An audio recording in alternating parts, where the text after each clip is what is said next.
Hey everybody, we are back again for another episode of the Buffalo Bills recap.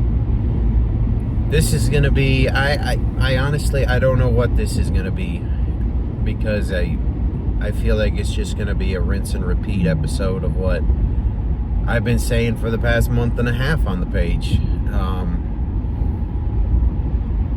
This Bills team is very flawed, and if you go up against the right defensive coordinator that can game plan based on this style Bills offense, you're going to get what you saw yesterday. You're going to get what you saw a couple weeks ago against New England and against Atlanta.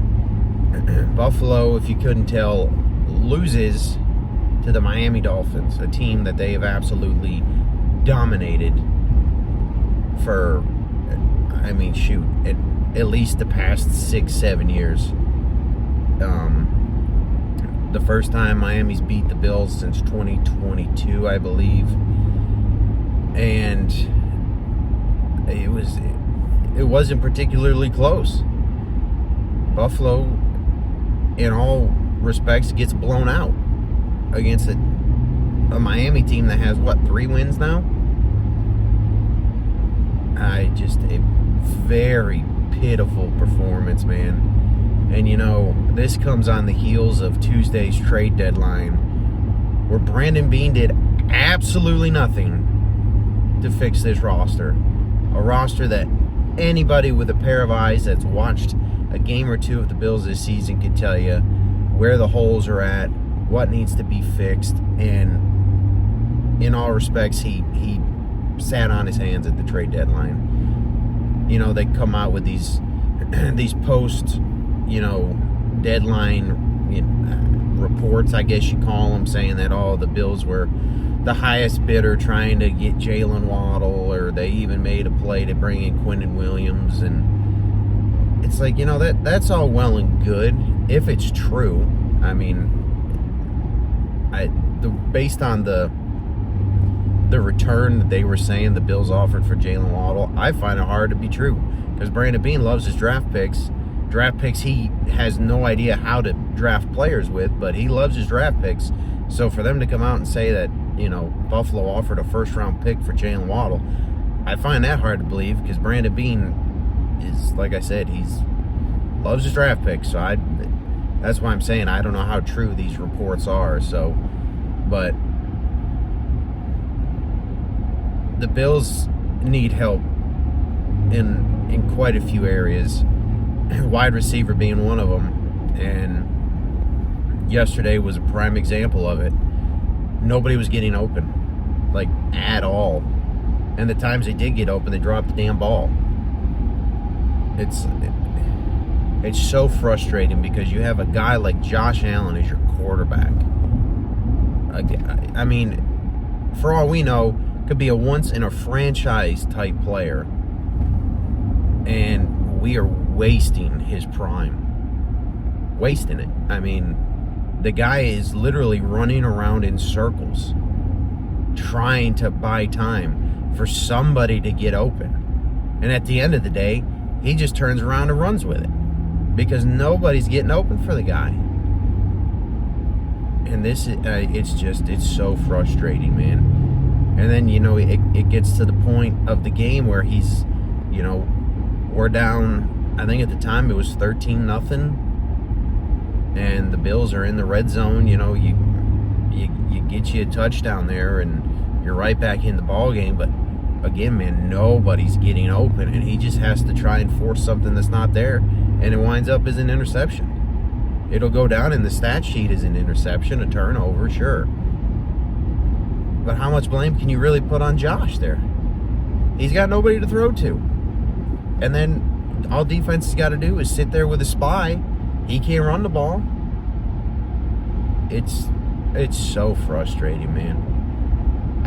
It'd be one thing if you had a quarterback that wasn't your franchise, or was kind of just like a filler piece.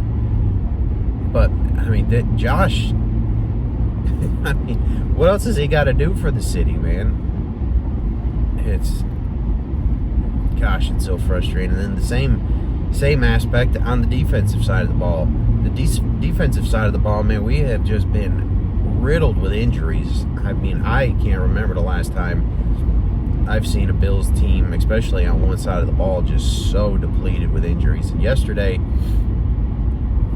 I don't know if some of the guys didn't play because it was one of those trap game type situations where it's like, we should be able to handle these guys with our backups, and they couldn't. They couldn't. Miami dropped 30 on you. Yeah, a lot of starters were out, yes, but at the same time, man, we knew where the holes were. We knew that guys were out. We knew that some guys weren't coming back for the rest of the season, and we did nothing at the trade deadline. And Brandon Beane has the absolute balls to sit up in front of the microphone and say, well, we can't make a trade if no one's willing to negotiate, which, yes, true. But then he keeps going on to say, these younger GMs are out here just, playing Madden with these trades. It's like, well, you know what, buddy? That's the future of the sport, unfortunately. If the GM pool is going to get younger, and in order to make your team better, it's going to take something a little bit extra, then you do it, man. Like I said, it'd be one thing if he was damn Bill Polian and he could draft a roster that was just so good that nobody would question it. But we touched on this a couple weeks ago in one of the videos. Brandon Beane has a terrible track record in the draft. He hit on Josh Allen, and that has saved his ass up until this point. But if he doesn't hit on Josh Allen and say goes Josh Rosen there, that dude's not in Buffalo anymore. Like, he'd have been gone a long time. Same with McDermott. But yeah, he hit on Josh Allen. That has saved his job so far. Because outside of that, we touched on it. He got Tremaine Edmonds in that same draft, no longer a Bill. And I mean, shoot, he's hit on maybe 3 or 4 other guys. But outside of that, they've been bench players or guys that just didn't even make the roster or the practice squad roster. So it's like, why not trade one of the draft picks away for a proven player than to sit back and try and, work your crystal ball magic and find a player that could become as good as the guy that you're trying to trade for? Like, it just baffles me, man. It really baffles me. And I've said this before. Terry Pagula is such a hands-off owner. He wants.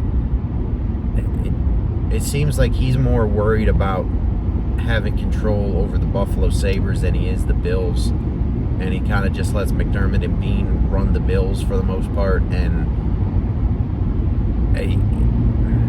if things don't change, man, he needs to step in and be the owner of the team, man, because it's the same thing year after year after year with this front office. It's a roster that's poorly built, is poorly coached, and it's going to get bounced early in the playoffs. We're assuming they get to the playoffs, but you look at the upcoming schedule, they host Tampa Bay first, and that's going to be a hell of a game. Tampa Bay's playing really good football right now. Sure, they lost to New England, but before that, playing really good ball. Then you go to Houston on a Thursday night game. Then you go to Pittsburgh. Those are your next 3 games. After watching this Bills team yesterday, man, I got no confidence in any of those games. Maybe Pittsburgh, just because you got Grandpa Rodgers back there as quarterback, and their defense hasn't been very good this year. Very un-Pittsburgh-like, but... and you don't know what you're going to get with Houston. But Tampa Bay scares me. They play really good ball.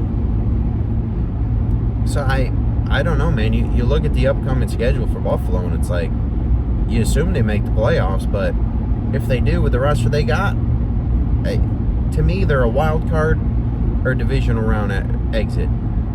There's no way they sniff the championship game. Like, that's the other frustrating part, man. We were so close to the Super Bowl last year.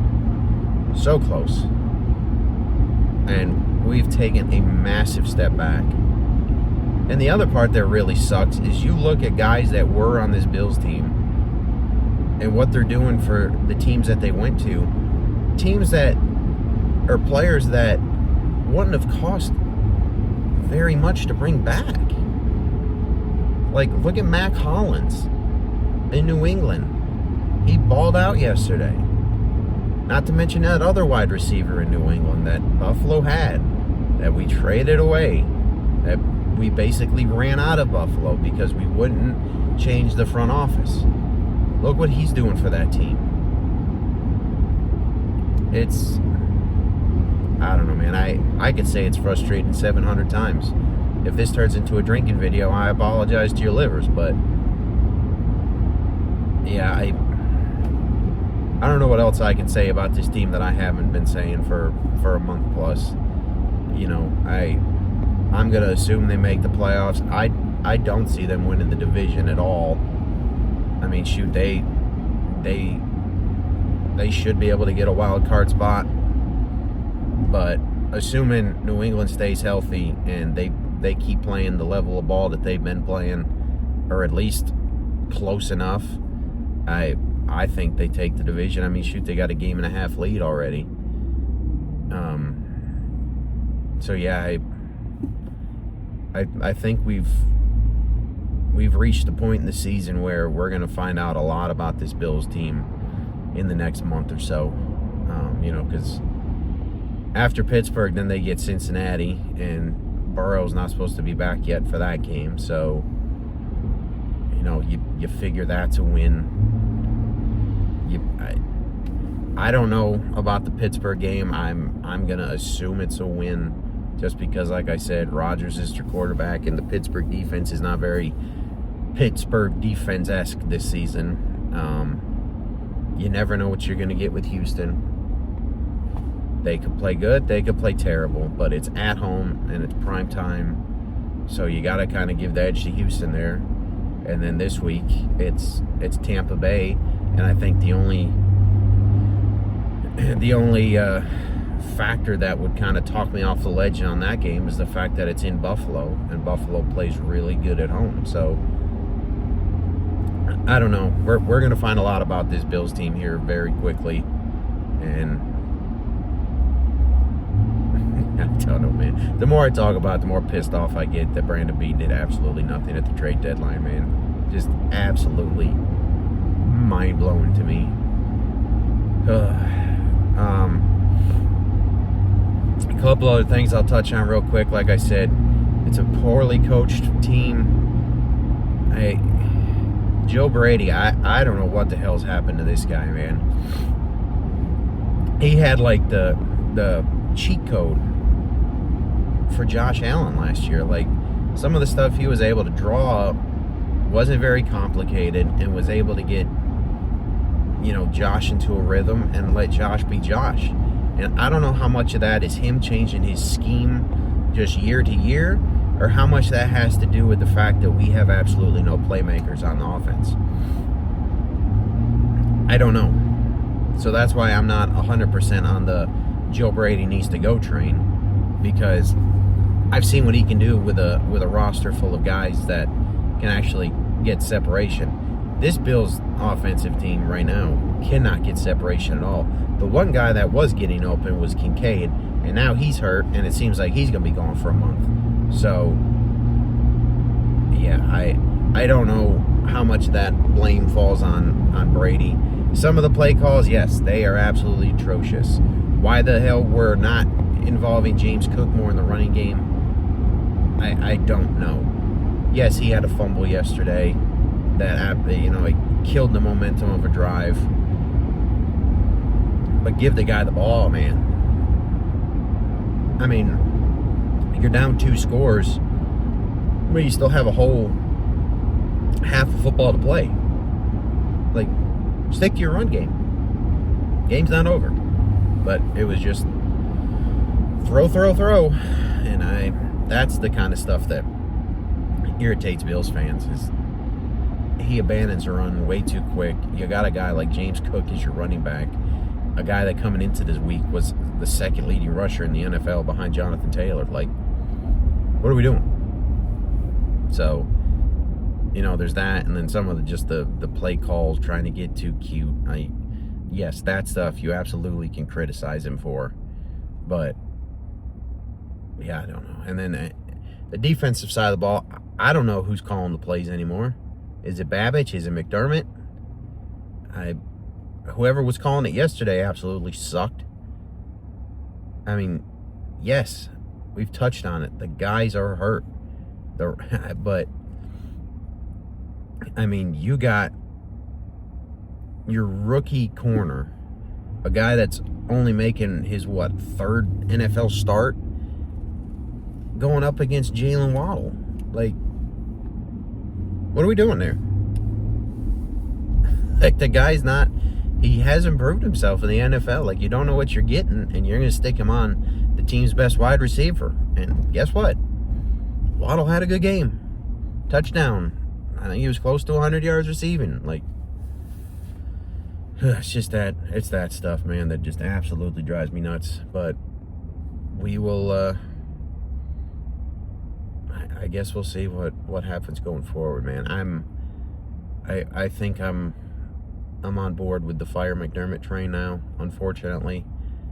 I don't see him getting much out of the roster. Like, I feel like if you gave this roster to like an Andy Reid or a Mike Tomlin, like, they would get more out of this roster.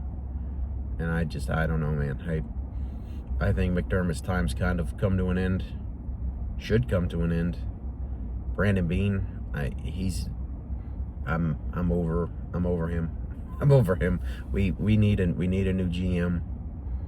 And yeah, the defensive side of the ball, man. Like I said, I don't know who was calling plays yesterday, but prior to the bye week, it was all Bobby Babbage, and that was just pitiful. So, I mean, I'm all in favor of a complete overhaul on the coaching staff, the front office. You keep Josh Allen, you keep James Cook, you keep a couple pieces here and there, and not completely tear it down, but we got to fix something, man. If Super Bowl's your goal, this is not the roster that's going to get you there. It's not even close. The only reason that we've looked halfway decent at times this season is because you have 17 under quarterback, or as your quarterback. So, I don't know. I could keep ranting and raving, man. I could go through and dissect everything, but